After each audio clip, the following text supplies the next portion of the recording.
Hello and welcome to Between the Bells, Murfreesboro. I'm Lisa Trail with Murfreesboro City Schools, and today my guest is Ken Rocha. Ken is a transplant from California because all Californians love Middle Tennessee, right? We do love Middle Tennessee. But you had a reason. You did have a little bit of reason. You have family here, right? Yes. So actually, interesting story. My wife was here in downtown, and she was pursuing a singing career. And Downtown Nashville. Met me, and then moved back to California. And then 18 years later, I was speaking at a national convention here in Nashville, and we got a little bit of a bug, and we decided to make the jump. So my daughter was transitioning to high school, middle school, and it's been nothing but the best for my family. So my in-laws moved the month after we did, and then my sister-in-law moved with her family. And then, so it's just been a domino. So we're really enjoying it. I love it. And we are so glad you're here. And you bring in lots of different knowledge to our school district. So it was so, so great. Your girls are thriving, right? They are absolutely thriving. My oldest is attending MTSU, riding horses, doing all of the things. Didn't like to get dirty before. And she has just truly embraced FFA and all the things country. And my youngest is really embracing it as well, doing the same. Riding horses, debating, speaking, and doing all the wonderful things. FFA for the win for you guys. Yes. So I love it. I love it. So, one thing I was thinking last night when I was preparing for this, I thought, I really don't know what grade you taught. Oh. When did you actually, I know you've been an administrator for years and years, and you brought all of that to us. But as far as your teaching, what grade? Yeah, so I can't count on my fingers because there's too many. So I've taught a little bit of third grade. I've done 6th grade English Language Arts and History, 7th grade English Language Arts and History, 8th grade English Language Arts and History, leadership, student council, and then kind of a self-contained English language development. When kids are immigrants coming to us, I taught that for a couple of years, and then also study skills. I think there might have been a couple others as well. I'm going to say third grade's what surprised me. I would have said you were middle school. I'm absolutely middle school, and I always joke that my daughters always say that I'm their brother. I'm the younger brother, just because of my middle school humor. So. Middle school humor and dad humor, doesn't, So let's talk about your job. You are the Assistant Superintendent of Student Support Services. Yes. That is a mouthful. We like big titles in this district. So what's something about your job that most people probably wouldn't even, honestly, if you ask most people, they wouldn't even know what that is. Yeah. So tell me about what your job, kind of that day-to-day job is. Yeah, so I think it kind of varies. I oversee a number of things. So I like to think of my role as everything non-instruction for student support. So really what that means is there's a lot of behavior. There's a lot of mental health supports. I oversee the federal programming and funding, coordinated school health, the enrollment and truancy of those pieces. So I think, one of the things I really enjoy the most is, yes, there's conversations about helping families, and especially when they're truant, about you need to have your child in school because when they're not there, we're missing them. They're a gift and an opportunity, but it's really about providing family support. Really enjoy working with our social workers and our McKinney-Vento liaison, who really helps families that are unhoused as well. Okay, so McKinney-Vento is our students that are experiencing housing issues. Yes. Right. So they're homeless or they're living in doubled up. There's all kinds of things. They could be in a motel. They could be in other situations as well. We call it McKinney-Vento because that's the law. But other districts call it different things. So I just want to make sure that people knew when we say that it's not a person. It is actually the law that we follow, right? That's a really good point because McKinney-Vento is a federal term based on grant and funding. Yeah. So just want to make sure of that. So that was a lot of stuff. You coming in with social work, you're coming coordinated school health. Those ladies are rock stars. Your social workers are too. You really have a great team. Surrounded by wonderful people. And then you get to that data issue of looking into the student attendance, the federal funding. That's TISA. Yeah. So that formula is, it's really about when students enroll with us, it's making sure they're coded correctly based on some identifiable tags. So, for example, if they're foster care, if they're new to the country, if they, depending on their level of English, all of those different types of tags equate to funding based on the state's formula. So I'm going to say that English language arts, maybe you should have been a math teacher instead. I don't know. So what's one project that you're working on right now that you're really happy about? I can't wait to get this finished. So I bet you're going to think I'm going to say student information systems, but it's actually not. Oh. I really enjoy working with our comm coaches and thinking about the level of support that we provide. And when we're talking about calm coaches, we're talking about the ability for students just to calm themselves down, right? Absolutely. So think of it as a moment where you're upset. Your mind might be wandering. You might be thinking of all the different things. You might be getting upset because of what happened the night before or on your way to school. Whatever that reason is, we have adults at every school that come in. They help regulate the student, whether it's in the classroom or pulling them out to a calm space. And in that calm space, there's an opportunity for them to reflect, regulate, and get strategies for calming down. As adults, that's sometimes hard for us. Yeah. So as for kids, we want to help them regulate and learn those strategies over time. So a lifetime, it's just one of those things that you need to know all of your life. Yes. And hopefully as adults we know it, but it certainly would be nice, even, as I think about growing up as a teenager, to have had those skills in place. Yeah, and working with other people and getting those skills to collaborate. Those are all skills that we need in the workforce. Yeah. So learning it at a little age of like kindergarten or first or second grade, they're going to start to master those skills with the support of a comm coach as well. Yeah, we had one of the counselors, or it may have been our social worker, at some point show me like how to do it on your fingers, where you breathe in and breathe out and breathe in and breathe out. And I thought, that is so easy, but Yes. so it just works. Like if you're breathing with your fingers, it's just kind of a wonderful kind of trick. And I think that's what those calm coaches are doing, is showing them the tricks to regulate your body, to regulate your blood pressure, to regulate your anger moments. Yes. So keep And them from road rage. And a lot of it comes, absolutely, a lot of it comes with a common language, right? Yeah. So you make your fist, put your finger down. This is part of your brain. And when you close it, your lid is closed, and you're able to rationally think about it. But when you become upset and dysregulated, your lid flips. So when you flip your lid, your dog is barking. Oh, that is funny. So how do you get your lid to not flip and calm down? And it comes in with breathing. It comes in with the strategies that are around neuroscience that are research-based to really help kids. Oh, And those are things that they're learning at early ages now. Yeah. And I'm just really excited because it's a matter of helping kids get skills that they're going to carry for the rest of their lives. And then they get right back into the classroom. Absolutely. I love that. So obviously your career has been very unique in teaching all the different grade levels. You've been an administrator, you've been a principal, you've been I think you've had lots of titles. Lots of different hats. Lots of Yes. different hats, and again, bringing that knowledge to us has been so amazing. But who would you credit as a teacher? Who's your favorite teacher? Who really pushed you to be an educator? So I think about it, and it's not a teacher, but I remember my dad asking, what do you want to do that you're going to love? Oh, And what could you do to sustain yourself and be happy? And I just thought about it, and I thought about the people that have made difference, whether it was when I was in Boy Scouts, getting my Eagle Scout, or whether it was kind of being involved in these other activities. Mr. Wayne Reel was a teacher in my high school, and I was pitching in a game and struck a cent out in baseball. And from that day, he said, check that kid's ID. He looks too old. And he just kind of leaned in and said, I want you to be involved in all of these things. And that really got me involved and realized, I was class president, involved in student leadership, conflict resolution, sports, all of the things with helping kids in high school, and really realized that was a passion. So the day before I was getting ready to go to college, flipped a coin and said, am I going to go into firefighting, or am I going to go into business management? And I think about that piece, and as I was going into business management, I really flipped and said, I want to go into education. That's where the biggest impact was. It's not about the amount of money I make, it's the difference that I make in people's lives. And really, that's the place where I come from. So I credit Wayne Reel as someone who leaned in and really cared about me, not just as a student, but as a person, and said that there was more than just the textbooks. And that's something that I'll carry for me for the rest of my life. I love that. So firefighting, I forgot about that being your go-to gig. Eagle Scout, I didn't know that. Yeah. Congratulations. Well, That's thank you. huge.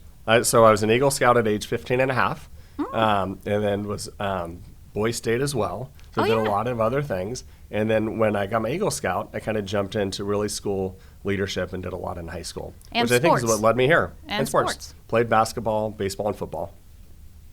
You're not that big of a man. You wouldn't think that I played football. I'm but going to go with baseball. I was a running back. Yeah. Really? For a very short time. Okay. Yeah. I was very fast and had a good arm. Oh, well, good. That's Yeah, good. That's good. All right. Well, congratulations on all those success in high school. All right. Are you ready for our rapid fire?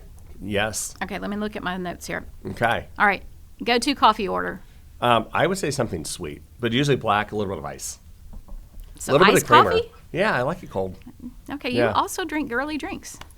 Yeah, but that's okay. I So have does girls Dr. at home. Duke. Yeah. Okay. All right. All right. Favorite school event? I would like to say dances or welcoming kindergartners, but it's really when welcoming families on campus with kids. The festivities that we have, like the Fall Festival or Spring Festival, are just truly special opportunities to bring the whole community together. Yeah, and we have tons of STEAM walks and all of those kind of things, just getting those students Just and great. families together. And really, it's a good opportunity for families to know what in the heck is going on in the classroom, right? Yeah, that's what it's all about, bringing So- people together. Love that. We have robotics going on too, so families will come in and see that. But I know this is my favorite event, not yours. Favorite school lunch? Pizza. Absolutely. Do you I know used to that's been love this- everyone's I used answer? to love the rectangle pizza that would come. They would kind of cut it, and those were the best. Okay, we're really going to have to talk to our nutrition team about bringing the square and pizzas ranch. back. Put a little bit of ranch on, it's even better. But these days you've got to kind of like regulate, like, can I get a ranch packet with the pizza? Sometimes you can, sometimes you can't. Okay. All depends on who you know. I do think that the square pizza has been the number one answer for all of our adults so far. Fantastic. Yeah. So if you had one song you could either walk into Oh, my walk-up song. or walk out, you can choose. What would your song be? All right, so got to think about it. I listen to a lot of Sirius XM, so I think about Carrie's devotional that I listen to. But I got to go back in the day. Carrie, your wife, or Oh, Carrie? I'm sorry, my wife. Yeah. Okay. Yeah, sorry. Just Carrie yeah. Underwood. Who are you going with here? But I think of Carrie Underwood's station though when I think about that. And you're gonna laugh when I say this, but it's Eminem's "Lose Yourself." 'Cause you got one shot, right? You've got to be your best. And I will admit that's a song that I listen to sometimes, and it's like you've got one shot to make a difference. Love that. Okay, I would not have guessed that, but okay. Anyway, here's your next pop quiz. Because you said you were over student enrollment. Yes, How many second graders are in our schools? about 1,300. Wait, I have a cheat sheet. I'll have First to go look and graders look. about 1,300. Oh, okay. Fourth graders about 1,300, and then we get up to 1,400, and then we drop when we go into sixth grade to about 400. I'm just rounding my numbers. Yes. Okay. I'll give you that. I'm going to go double check you later, but 1,300, we'll go with that. Okay. Ken, thank you for being with me today on Between the Bells. I've learned a lot about you. I'm going to ask more when we go off air. Oh, I bet. I appreciate the opportunity. Thank you.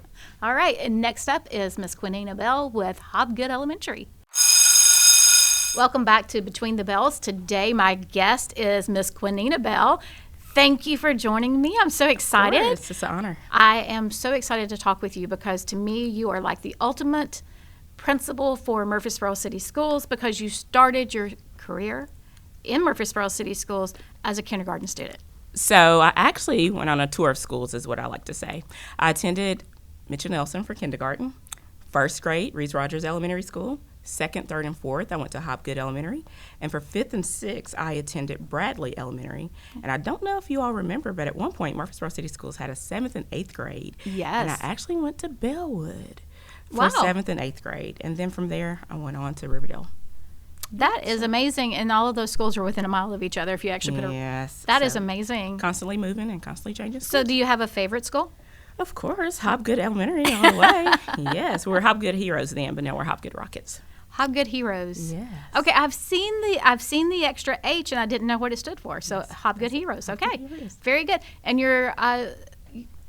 did your kids go to Hobgood? Yes. Okay, Yes. that's what I was thinking. Kindergarten and first and second grade. Okay. And then for third through sixth grade, we moved. They actually went to Scales Elementary School. Okay, all right. Well, so you know everything about our schools. I do. And so you've also watched the renovation go. I mean, if you think about every school you've named has had some kind of upgrade Yeah. to go along with it. Maybe a few less. Bellwood hasn't had much lately. Maybe Mitchell Nelson looks similar, but no, they've had Updates. new kitchen, new cafeteria, new kitchen, new library. I'm trying to think about it. Just keeps renovating. And even the paint makes Oh, yeah. it look, Oh, yeah. update. So And yes, big playgrounds now. big playgrounds, and they look so much smaller. When you get older, so much smaller Yeah. than it was back in the day. So Absolutely. pretty awesome. Well, that's pretty cool. So how was that changing schools? You just made new friends every time? Yeah, made new friends. Kind of like a military brat. Yeah. It felt like that. Yeah. Made new friends, and of course, several teachers, and even coming back to work in Murfreesboro City Schools later on, knowing some of the teachers. So, of course, they felt, rather young. Yeah. I had the opportunity, as you know, teaching with Ms. Johnson my very first year, which was my 4th grade teacher. Yeah. So that was pretty amazing. That Pretty was really a sweet story. I love that. So you came back to Hobgood as a teacher. I did. Were you the coach there as well? Yes. Instructional coach? So you were teacher, instructional coach, assistant principal? Yes. And then moved up to principal. Moved up to principal. So how many years have you been principal? This is going into my 7th year as principal. It goes by fast. Wow. It goes by really fast. First year was COVID year. Oh, yeah, that's so right. we're like, this is not in the principal leadership book. Yeah. But we kind of figured Nothing it out. about COVID was in any book, that's no, for sure. not at all. But yes, this is going into my 7th year. Oh, wow. Amazing. Well, good for you. Yeah, loved it. All right, let me look at a few of my questions. Okay. If we're thinking about this school year, so get past your past history, let's go forward. So what is really something that's standing out about this year? This year, I would say the intentionality of the work of the teachers and the students, just really buckling down, seeing the changes that just we're battling all together as a society when it comes to like social emotional changes, when it comes to just academic changes. We're just really being intentional about the work that we do every day and making sure it's the right work. And so not only have we enjoyed doing it together, but being able to lean and depend on one another as we do this hard work. So that's really excites me, knowing that we're going to have to do hard work, knowing that the work gets harder each year, but knowing that we're doing the hard work with the right people is very exciting. It's interesting that you went to social emotional because that is also what Mr. Rocha was on right before you. Okay. And he was talking about one of his favorite successes is the comm rooms and the comm coaches. And that's just a new concept for schools. So would you lean into that answer as well and say, yes, the comm coaches have done great jobs? That's been amazing. It's been an amazing, addition to our school. And I think we've had comm coaches now for 2 years, if I'm correct. And so just having that middle ground piece that students know that, hey, I might need to take a moment. I might need a break. And that break, I'm volunteering to do it on my own. It's not something that a teacher has told me to do. It's a strategy that I have within myself. And it's a skill that I know when too much is too much, or when I know that I just need a moment. And not only do we have that for students, but we actually let our teachers tap into it as well. Oh, cool. So that's a nice addition that, hey, maybe I just have something going on right now that I need a moment. And so that comm coach aspect that we've added to the school has really been really good. Yeah, so a little bit of self-regulation. Absolutely. Teaching those Students skills. and teachers. Absolutely. That's- Skills, strategies, and it's all about that lesson that's learned behind it. So kind of changing the tune a little bit, tell me something like fun or funny that's happened this year that you went, wow, didn't expect that. Okay. Let's see, our kindergarten students, I love their energy. They come in, you have some students that are excited about school. You have some students that have a little bit of separation anxiety because they've been with mommy, Right. for a while. You have some that are full of personality. And so this little boy, he was in the cafeteria beginning of the school year. We're teaching them the routines and procedures and everything. And we have this EA that is giant fella that was helping him, and he just had this cough, this consistent cough, and it was absolutely hilarious. And this little boy, full of energy and full of personality, he says, "Are you okay, big guy?"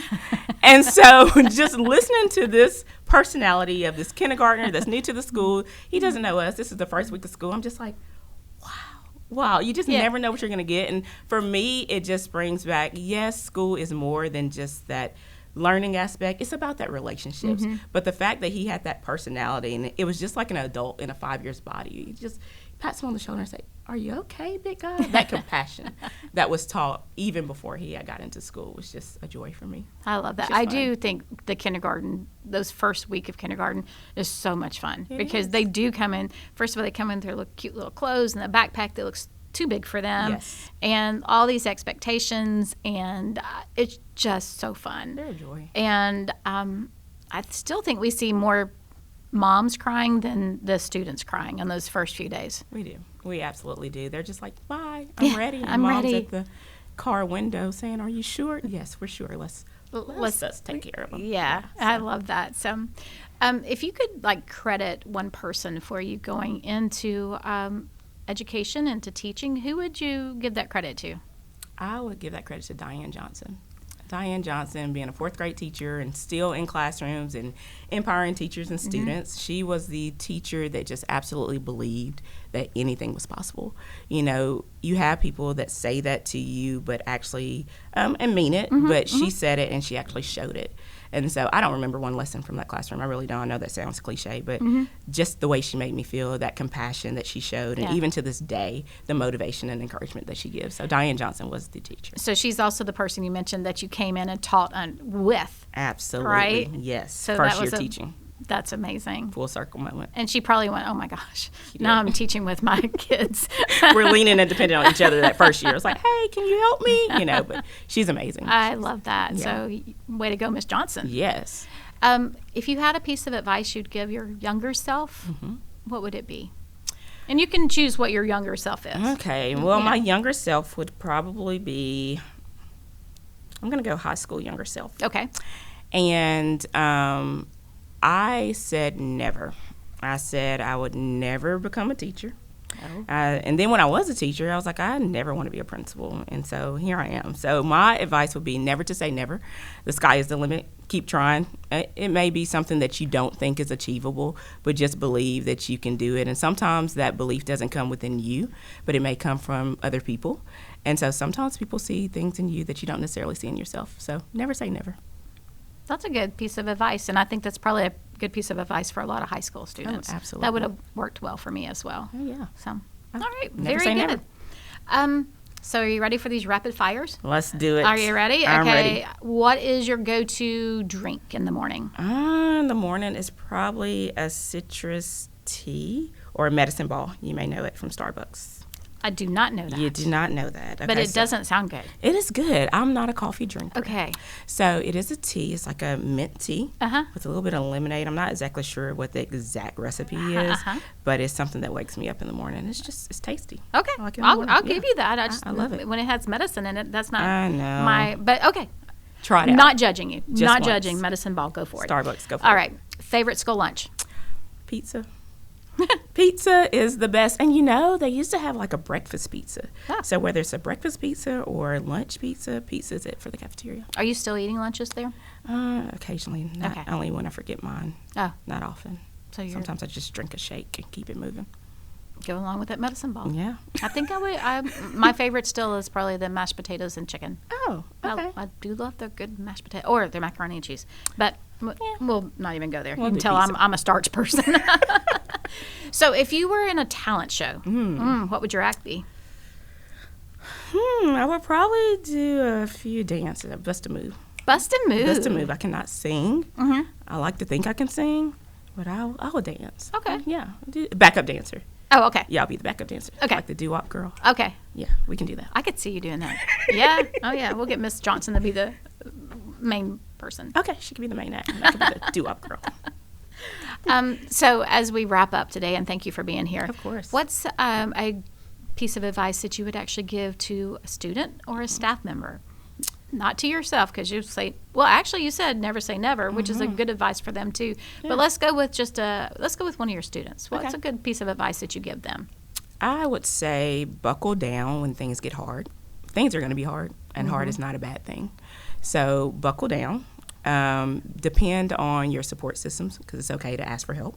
Sometimes asking for help is hard, but that's okay. So I would say buckle down, work hard, and don't be afraid to ask for help. Okay. How many kids are at your school?